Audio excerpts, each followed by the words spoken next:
Hey everybody, last session for day one of our first ever virtual TechAccess Oklahoma. Stick with me for just a couple of minutes. When Carie wraps up, we'll have a couple of things that we want to mention and just confirm about tomorrow. And we've got an evaluation for the sessions for the conference today so far that we want to get in front of you all as well. Our last talk this afternoon is by Carie Fisher from DQ. It's about accessible images for when it matters most. And again, in the last session, we heard about, and I think we all know how much more important technology is to us in every facet of life, from employment to education to civic engagement to social interactions. And so with the more emphasis on technology, there's more emphasis on accessibility, hopefully. Well, there should be. I think that could be considered an arguable point. But this is a really relevant topic for this current time in human history. Carie, I will turn it over to you and let you close us out for the afternoon. All right, sounds good.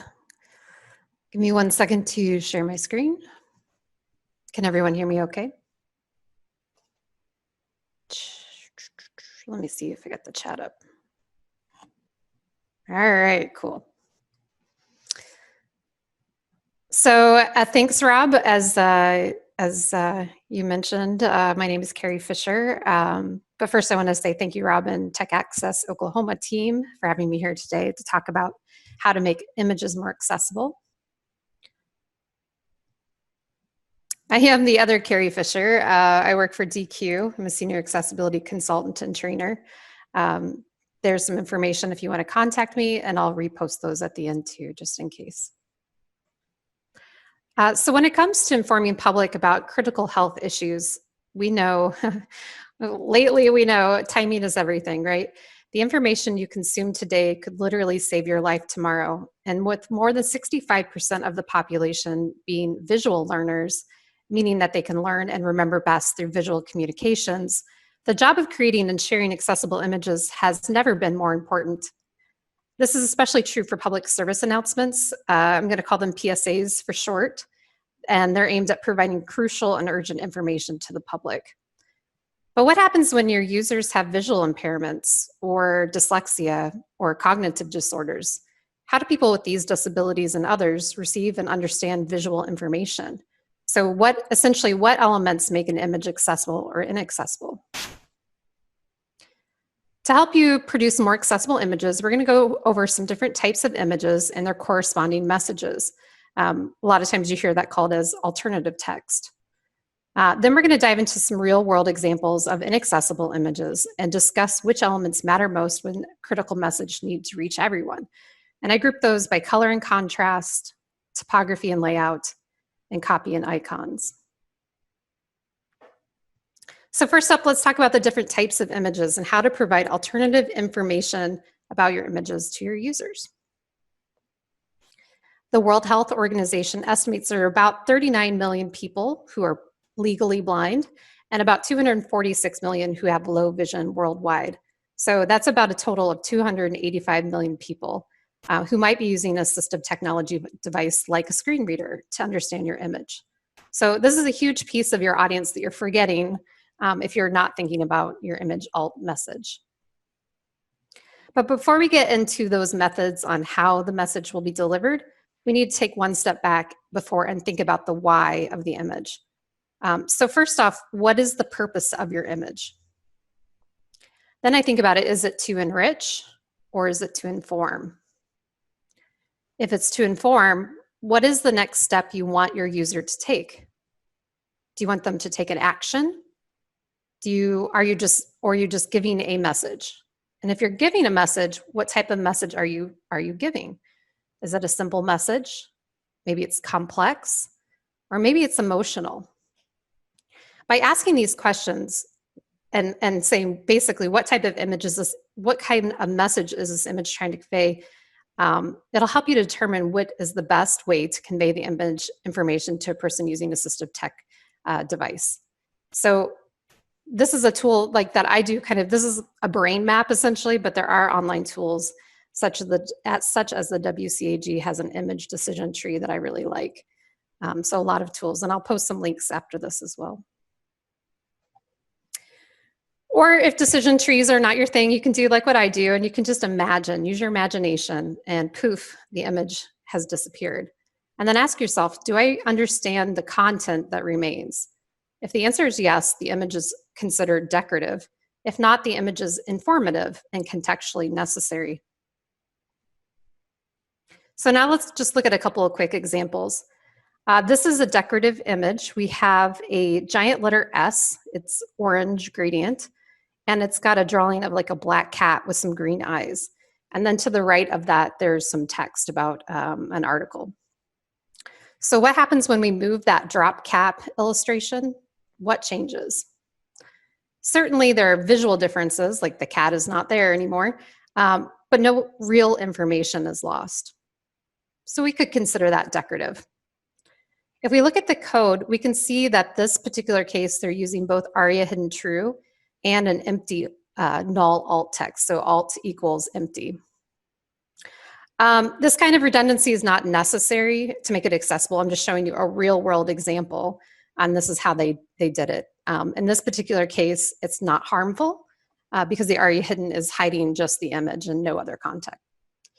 This is kind of one of those points where I kind of do a sidebar and say, when it comes to accessible code, more is not always better.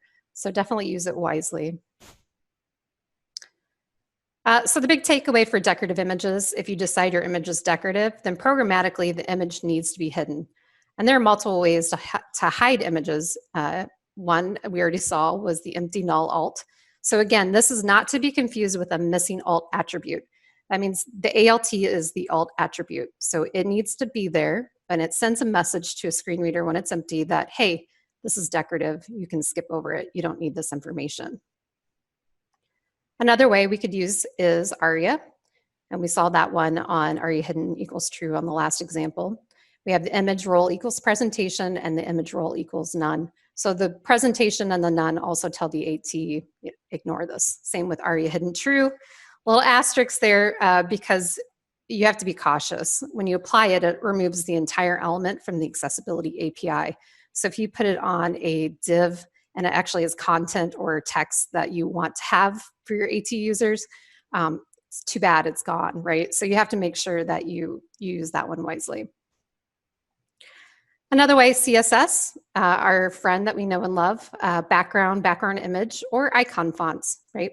So all these are ways that you could hide images from an AT device like a screen reader. But beyond programmatically hiding your image, there's not really much more you need to consider when it comes to decorative images.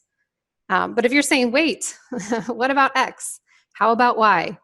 Then you might need to reevaluate, go back to those image decision tools and reevaluate your image. So it might not be 100% decorative after all. I really think of image categorization as a part art and part skill, right?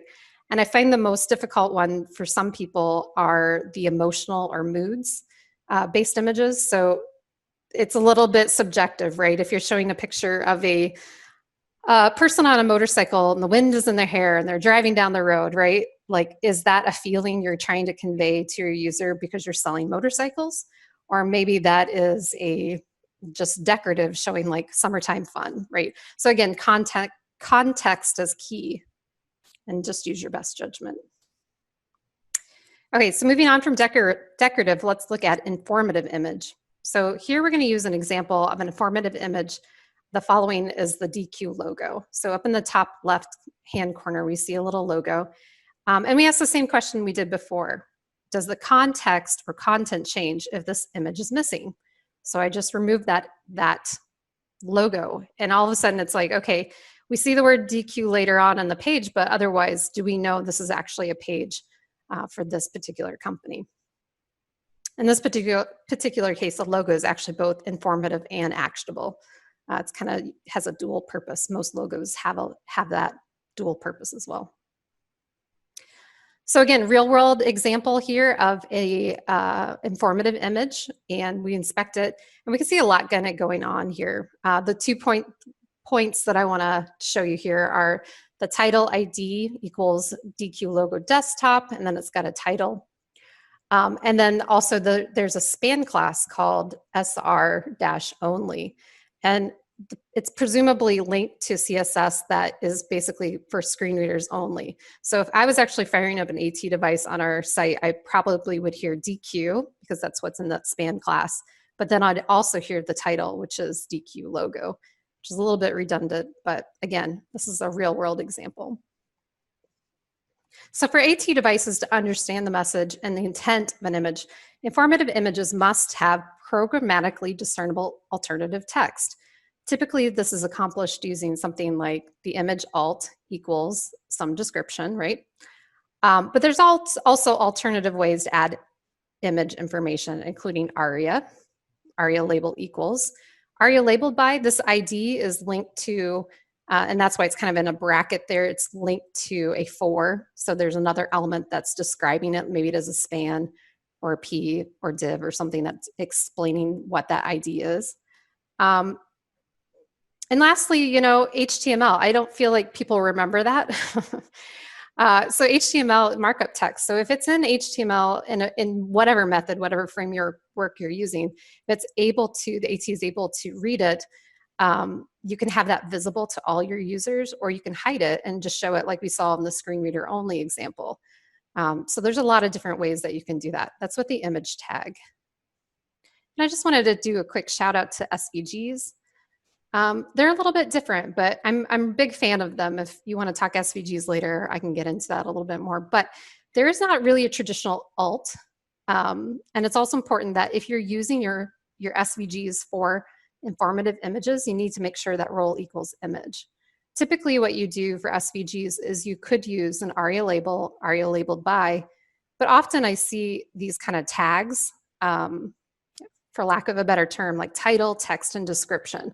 And then it's a combination of like all these different things. So that title would actually be inside of the SVG itself. It's not somehow linked outside. It is, SVG is a scale vector graphic. So it's code, a visible visual code, basically. So that's why it's a little bit funkier than the regular IMGs. So if you go there, there's a couple different rules to just be informed to like think about. All right, so that's good, right? Alternative text is great, but of course it's not enough. It also must be meaningful. So for example, if your image is about feeling safe at home, but your alternative information says house, does that convey the full message? So for more complex alternative text phrases, I like to conduct the telephone test. So this telephone test works like this. If I called up my friend and I said snail, and then I just hung up the phone, your friend would probably be confused a little bit, but also might think of a snail, but in what context? So like, would it be a snail eating a piece of lettuce? I'm showing a picture of a gray snail with a pinkish shell. Or like a psychedelic snail. This is like a bright orange snail sitting on top of a mushroom. Or maybe a snail facial. There's a young lady with a bunch of snails presumably hanging out on her face for some good reason, I don't know. Or Gary the snail, right, from SpongeBob SquarePants cartoon. But instead, if I called my friend and said, the snail is eating my hydrangeas, that would paint a much more vivid picture without adding a lot of additional characters or effort. So the image I'm showing right now is a little gray snail with a yellow shell, and he's on top of like a purple hydrangea just hanging out.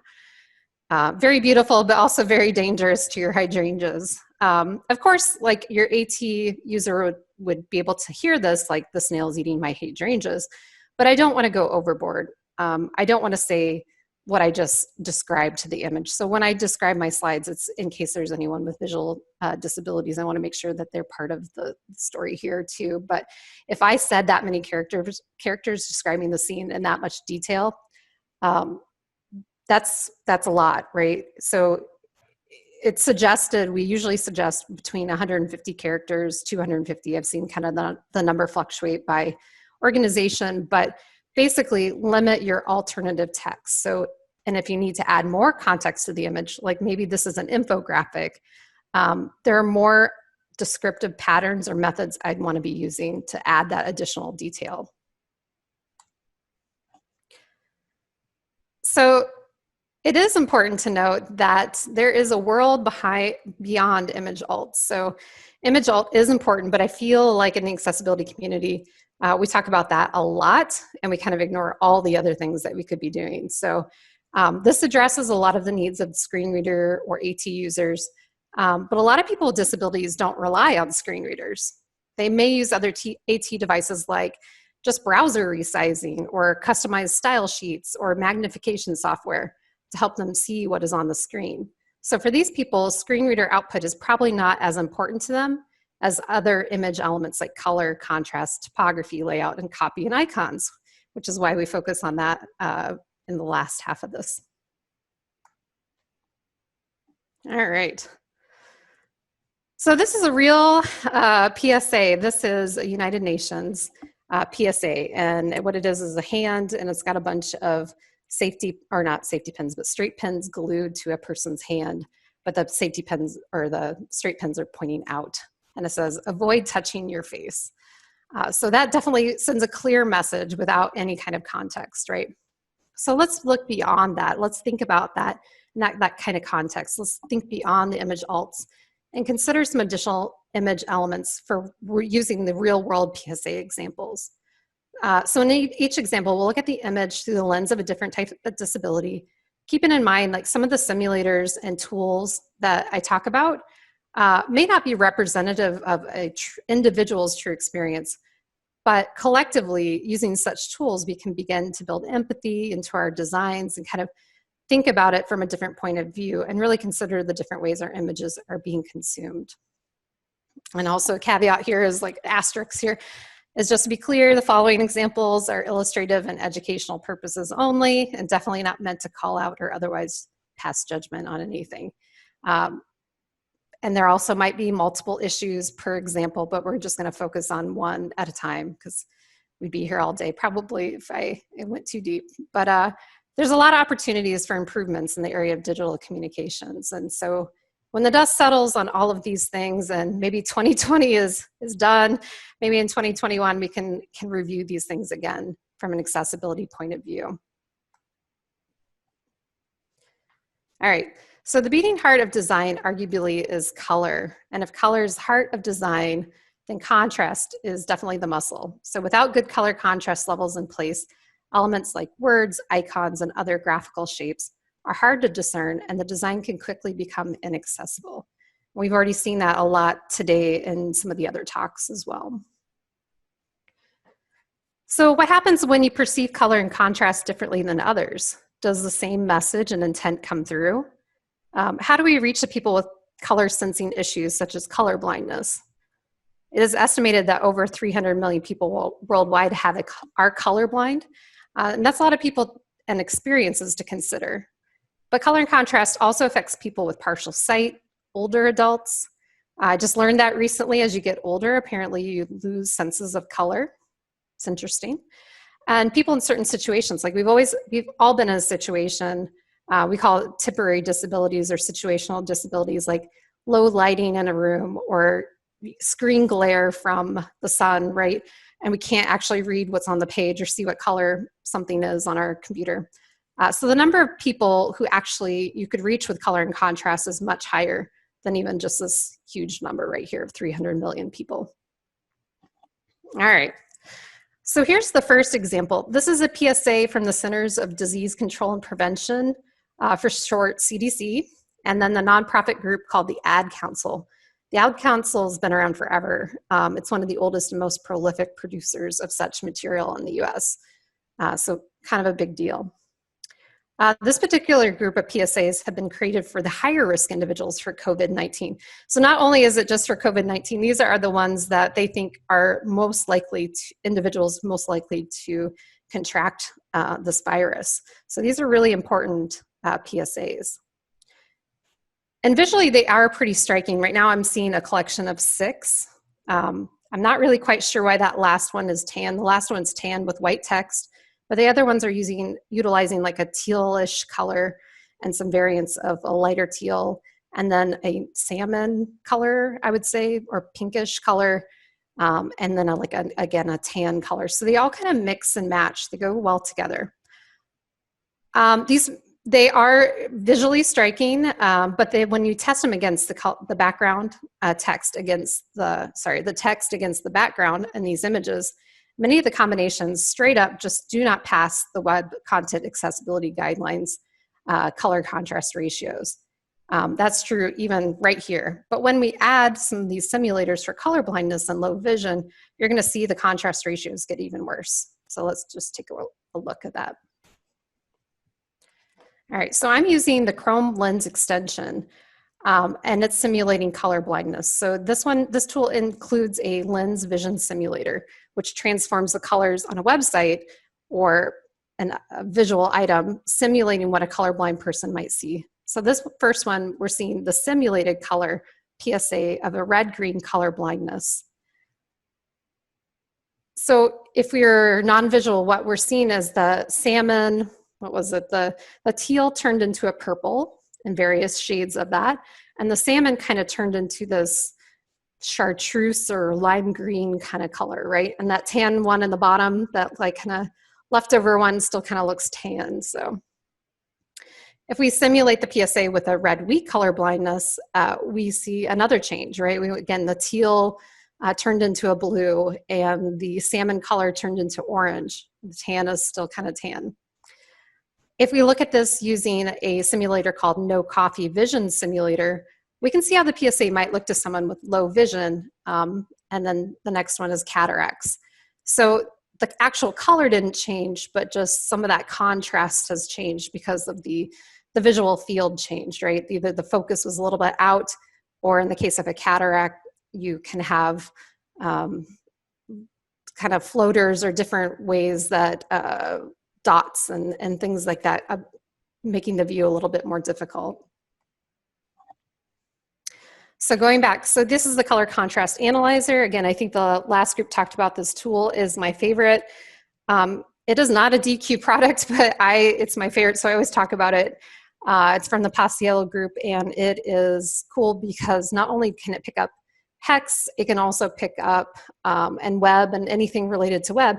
It can do this on your Photoshops or your InDesigns, right? It can do any sort of, it's picking the image up from anything, even the background of your computer, even the icons that you have on your desktop, right? So it can pick up from anywhere pretty much. So I really like this tool because it's so versatile. You don't have to keep switching.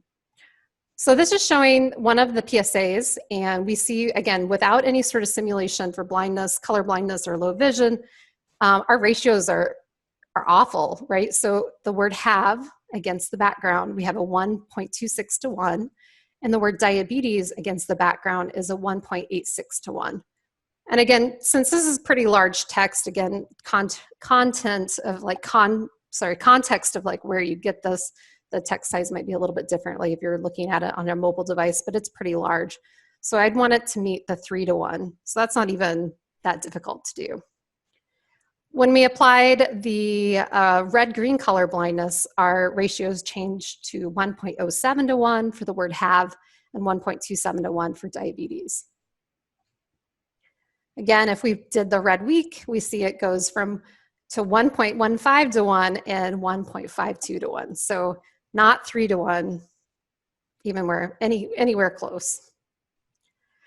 So this is another example, just in case you thought it was just that one, the salmon color that failed. Nope, the blue one also failed.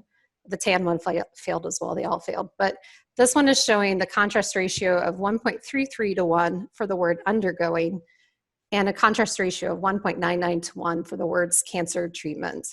And again, we want the contrast ratio of 3 to 1 at the minimum. So that's just the regular PSA. Now this has been the low vision. So we've applied the filter and we have 1.25 to 1 and 1.71 to 1. And then the cataracts are even worse. Again, cataracts are a little odd because it has to do with the way things are floating. So depending on what you grab and test, we have 1.06 to 1 and 1.85 to 1. So yeah, a lot of people blame color contrast for their designs blame color for their design accessibility issues, but these last two examples I like to show too because it shows the way that contrast plays a key role as well. So without changing the colors on this PSAs, but by changing the user perspective, And by blurring or changing the text with the color contrast or the blindness simulators, we can see the text on the images is more difficult to read, even though the contrast ratios in some cases didn't really change by much. So to make these PSAs more accessible, we definitely need to increase the contrast and color ratios on these images so people with color blindness, low vision, and other eye disorders could read the text. So some accessible color and contrast takeaways. We want to make sure we review those WCAG color contrast ratio guidelines. And there's a lot of tools out there to help you do that. Again, remember your images with copy, you need a color contrast ratio of at least 4.5 to 1 for regular size text, and at least 3 to 1 for larger size text, like 18 points and larger, and then the essential icons as well. Next, I want to just remind you, let's use solid backgrounds. Reading this text on the busy backgrounds or overlays or textures, gradients, or when we saw that PSA, it was on top of like an icon a little bit in different places. These are difficult, right? And they're especially when text does not have enough contrast. So if we use a tool like the Chrome Lens extension or the No Coffee Vision simulator, those tools will help us simulate what those people with a certain disabilities would possibly be seeing. And it'll just kind of, it's another check. Like the color contrast ratios are most important, but that will kind of give you an idea of like, hey, maybe we need to bump it up even more. Maybe we should consider a different palette altogether. Maybe not, maybe we shouldn't put white text on a tan background. But going beyond color contrast ratios, also keep in mind that you're not using color alone to convey information. So I've seen a lot of times things like contact information can be seen in red, or click the blue button to learn more. But if you can't see blue, you can't see red, how do you know what to do in that kind of situation? All right, I'm talking fast so I can get through everything and allow for questions, but we'll see. Topography and layout. So in a perfect world, we keep our text and images separated. This would allow users to manipulate the topography and the layout any way they'd want. So font size, letter spacing, kerning, justifications, margins, padding, and so much more. But unfortunately, there are a lot of formats that don't support this kind of change. It's difficult or impossible. Fixed formats such as media posts, emails, PDFs, and other fixed form media. So topography and layout can affect a lot of people, including people, the 15 to 20% of the world's population that has dyslexia. It's a learning disorder or reading disorder where certain letters, numbers, and combinations of letters can be confusing or sometimes even seem to move or flip around. It's definitely one of those disabilities that is a true individual experience. Everyone I've talked to with dyslexia has described it in a different way. But besides dyslexia, people with low vision, attention deficit disorders, other reading disabilities, or complex layout is like a really big barrier. These users have trouble keeping their place and following the flow of the content due to things like lack of white space and clear linear pathways. All right, so for topography and layout review, let's look at this PSA. It's from California's Long Beach Health and Human Services. And again, we're looking at this PSA from an accessibility point of view, focusing on topography and layout. Are there any issues that you see that could be problematic? Ways to improve this image?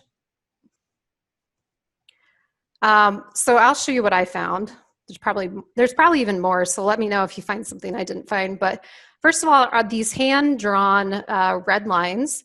It's illustrating the multiple rivers of space created by the justified alignment. So again, if you look on the left, that's the original, and my notes are on the one on the right.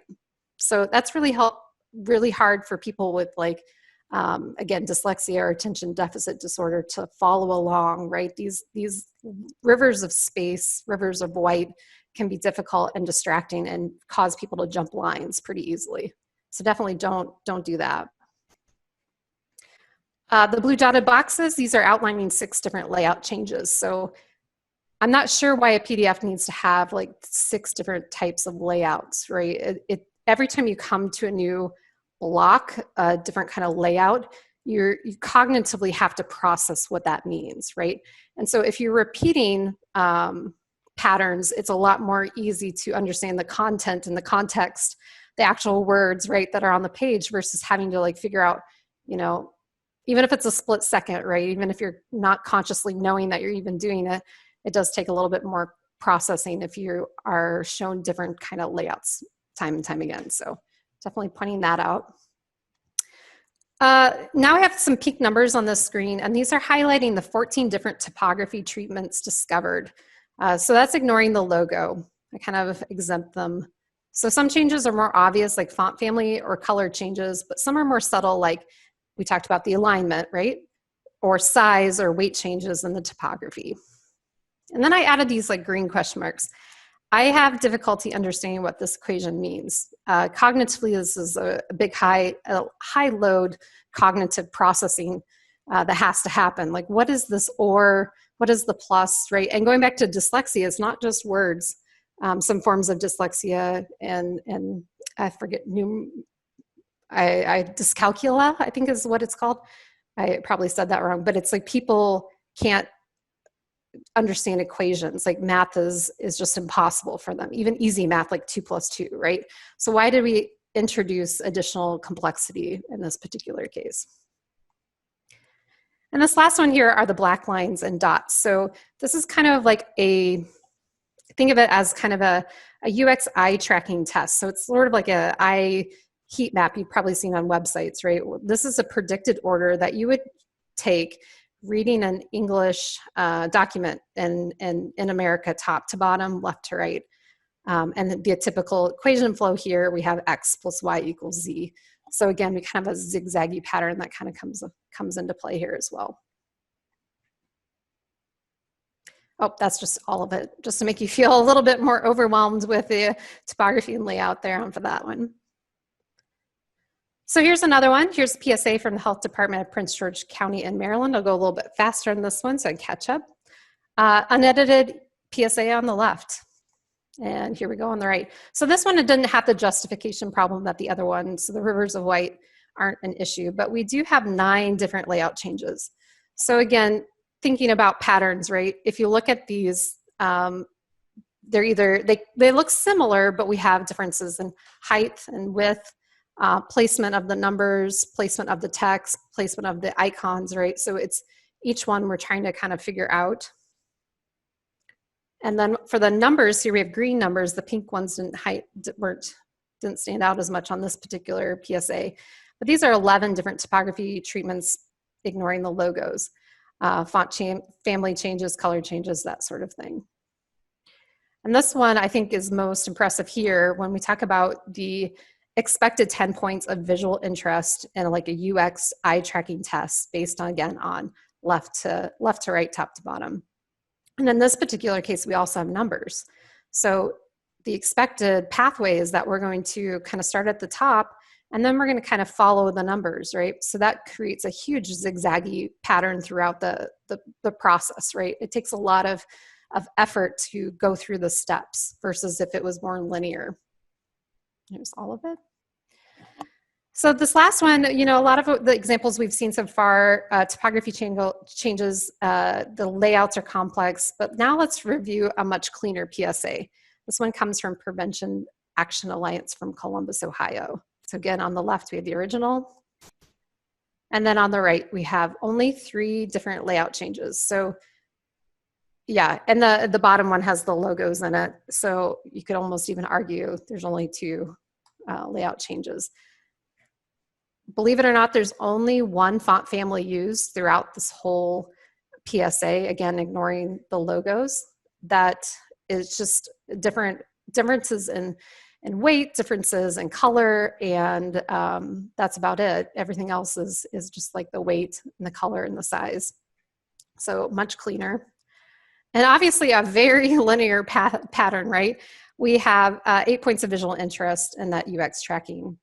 So top to bottom, there's no even left to right here. It's just pretty much linear. So this third PSA example is more consistent when it comes to topography, layout, and has better overall white space and linear pathways. Some takeaways real quick. We'll go through these a little bit faster. We want to make sure we limit our font families and variations. You saw how complex things got. when we added a lot of information. We want to pick fonts with clear letter shapes. So a lot of times I look at a font when I'm choosing an accessible font, and the letters I'm looking at in particular are the capital I, so like in the word India, the lowercase l, like in lettuce, the number 1, and then also characters like B, D, and P and Q. Oftentimes people with dyslexia, they're flipped either left or right or up and down. And also I look at the letter B and the number 8. Because if they're different enough, then the rest of the numbers probably will be fine. So the 1 and the 8 are the ones I focus on when I look at numbers. And when it regards to layout, less is more, right? We want to make sure that we're repeating these patterns, avoiding the paragraph alignment, which creates that white space or those rivers of space, makes it more difficult to read. Things like line spacing, you know, there's all these rules in WCAG if you want to look at some of the guidelines incorporating with to help people with attention deficit disorders or reading disorders or other visual-based disabilities, help them focus more on the content and less on the layout. And I have some links for those as well. All right, last but not least, let's focus on the actual PSA message. So arguably, the copy is the key element informing the public on the latest COVID-19 updates or whatever PSA that you're working on, and providing that information about preventing the spread of the virus. But icons in this situation serve up just more than just decoration. So their elements visually repeat the same message as the copy. So copy and icons need to be spot on to reach the widest array of people. We estimate that about 129 million people worldwide have issues focusing on copy that is too long or does not break items into lists. We saw a little bit of that before when we talked about topography and layout. And then people with cognitive, language, and learning disabilities also have these need things like visual icons, graphics, symbols to understand the accompanying copy. That's super true with people with cognitive issues. All right. So this PSA example, we're looking at 2 PSAs that are actually from the Centers of Disease Control, the CDC, for readability. So in this case, readability is the ease in which a reader can understand a written text. So readability of copy depends on both the content and the presentation.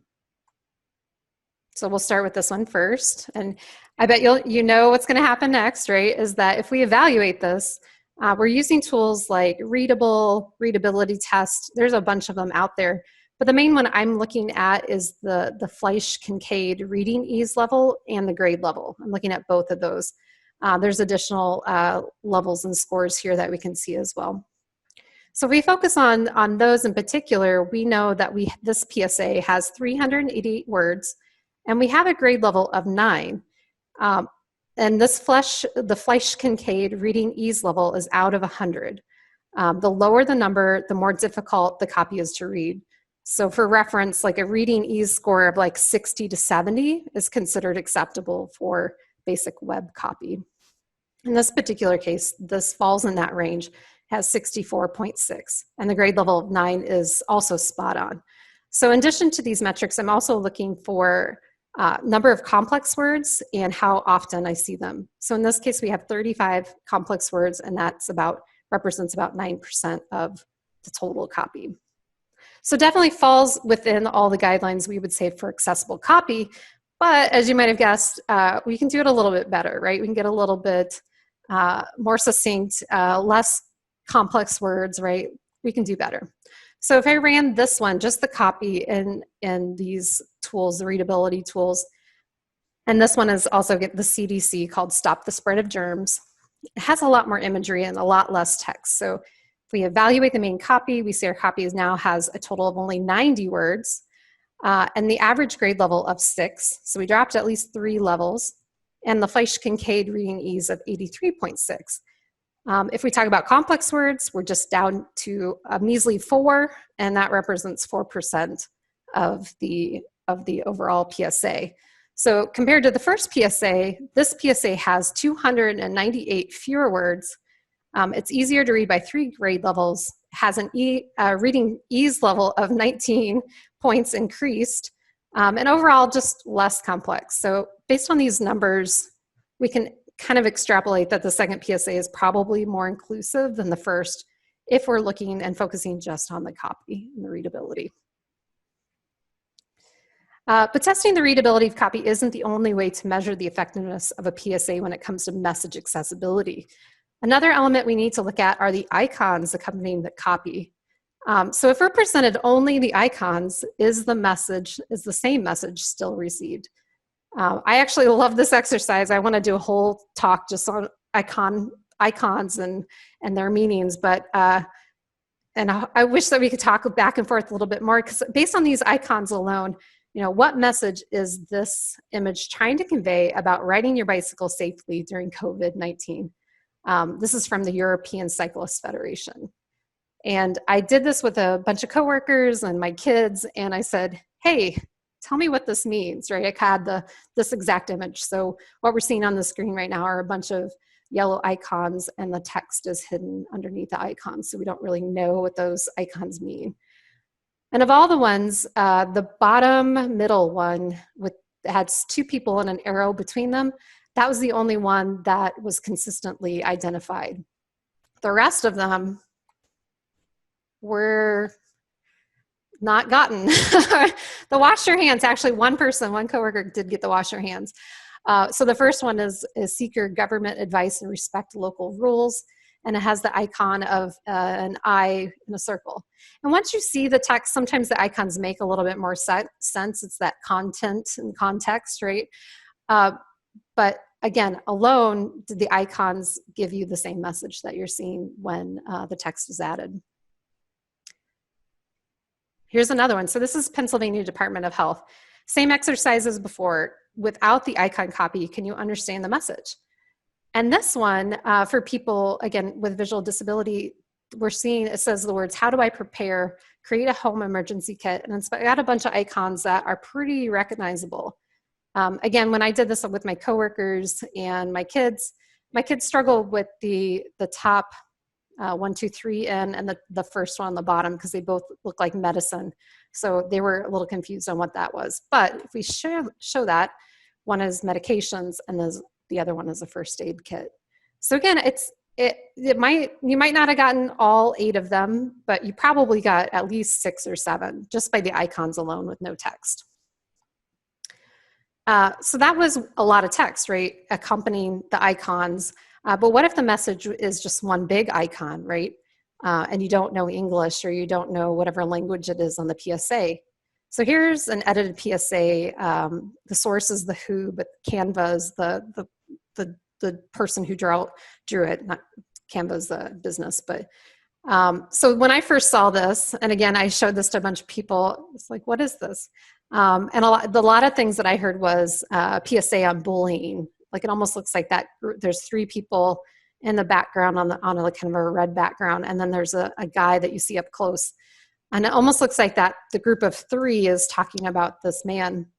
But it actually is about staying away from mass gatherings. So again, it's one of those, like, was that icon choice the best? Maybe we could make it more inclusive. So this is my favorite. So this is a Central American PSA from Guatemala.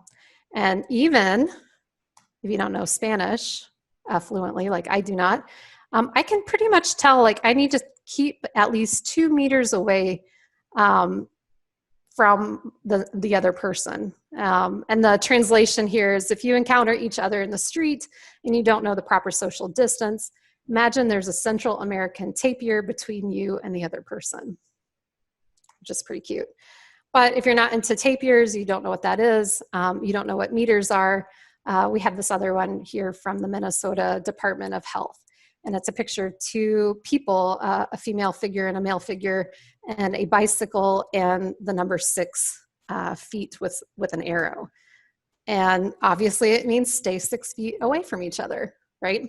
So again, thinking about your icons in a more inclusive way, you can get kind of pretty creative. So copying icons, make sure that you're clear and concise. Unofficial rule is about the 9th grade level. This is based actually on the assumption that most people reach the 12th grade reading level, but in times of peak stress, like 2020, They might not be at their highest level, right? Think about it when you're super tired, or it's just the end of the day and you're listening to someone ramble on about copy icons. You might not be at your peak reading level, right?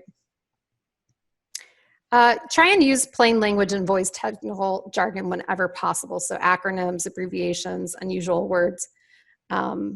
These are words, that you would like to maybe use a tool like Readable or Readability Test.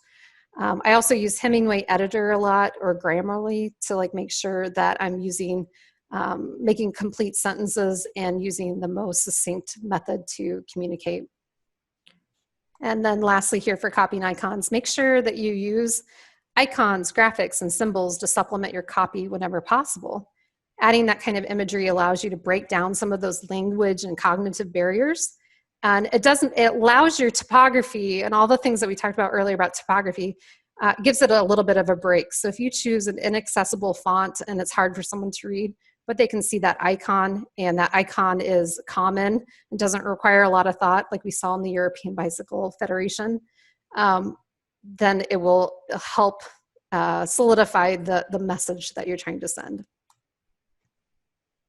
So in closing, make sure that when you're creating accessible images, it involves a lot more than just adding the alt text. So it's important to consider image elements like color, contrast, typography, layout, copy, and icons, and how those affect your users as well. So by taking a little bit more time and building these accessibility principles into your images, you will undoubtedly reach more people and on their terms. So in that vein of thought, I just want to take a quick moment to recognize the Black Lives Matter movement. And I understand some people think of this movement kind of as a political issue, but I personally see it as a human issue. And all of us who are concerned with digital accessibility and inclusion, which I assume is everyone at this conference and all the speakers, let's not forget that when we're talking about building and supporting digital equality for people with disabilities, this also includes people of all colors. So I think George Day says it best when he says, inclusion is not bringing people into what already exists. It's about making this new space a better space for everyone. So that's it. Thank you. Hopefully I have enough time for some questions. Oh, and some contact information if you need it.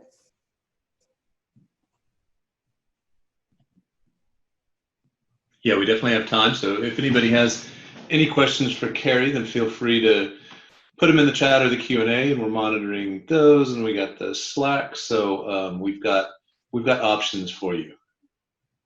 Awesome. And yeah, I'll post all the links that I have. I'll give them to you, Rob, or you should have them already and you can share. I'm not sure how we're sharing slide decks and things like that. I'm just curious if anyone had got any of the icons when they were covered up in some of the text. Like that to me is like the fun part, right? That's all fun, but I really like that part of it. I think I got the distance piece. This is Rob. I got the distance piece. That was it. That was the only one I could figure. And then once I saw the hand washing, I thought, oh, okay, I get that. Yeah, the bicycle one especially. Yeah, I think that one's the trickiest. It's the best one I found. I want to find some more examples and maybe do a whole one, just like I said, on the icons, because that's really interesting. Because the things that I thought people would miss, sometimes I was wrong. So it's really interesting. And how easy this was, even for my 8-year-old, at the time he was 8. So, yeah. And then, Carie, we had a couple of people Sure. ask if you could bring the contact info up again. Oh, sure. Yep. So I'm on social medias and places like that. And obviously Carie with 1r.fisher@dq.com if you want to send me a message. Awesome. Thanks. Just see if anybody has any more questions. And Carie, I don't know I don't know how much of the day you might have been able to dedicate to coming on, but this morning I led off with a little bit of a challenge for people, and it tied into both everything going digital with the COVID pandemic and everything over the last couple of weeks and marginalized communities. And what I challenge people to do is to be really willful about coming away from this 2 days, whatever sessions they can participate in, with something to take back and do, whether it's nuts and bolts content design or bigger picture organizational stuff. So we touched on that a little bit. We didn't even have to coordinate on that. You wrapped the day up with that train of thought. So thank I you think very much, Carie. yeah. Fantastic talk. And just as we talked about a little bit, this is something that a lot of people don't think about and overlook, especially with the color. I know the assessments that we do, we see use of color or contrast issues all the time, almost Mm-hmm. literally all the time. Every time, almost every time. Same with my assessments that I do as well. That one, color contrast ratio, always. And the problem is too is I didn't mention it, and maybe somebody did earlier, but contrast automatic color contrast checkers can only check hex against hex. So if you have that, that's great. But if you don't, if you have text on top of an image, text on top of a gradient, or you have a design that's not in code, right? All of those are why we do those spot checks with tools like the color contrast analyzer, because unfortunately it's a manual process. The automatic tools aren't smart enough yet to pick those up. But fingers crossed, maybe in the future we'll have that kind of implementation as well in those automated tools. But you've got a ton of other options out there. So yeah. Right. Yeah. And I posted because that's come up. Color contrast analyzer has come up a couple of times, so I posted that in the chat so people could go and grab it, and hopefully if they've got their work machines, they have rights to be able to actually get it on and use it, because it's super helpful. And especially if you have a PDF, there's not currently a color contrast check built into Acrobat at all. If you have Acrobat Pro, you can run the check, but it won't look for contrast. It'll literally just say you got to manually check this. So that color contrast analyzer is outrageously helpful with content like that, or older versions. Any version of Office 2016 or before basically doesn't have a contrast check. So yeah, super helpful. Carie, I think we have probably had the contact up there long enough. Thanks for that. Thanks for your time. And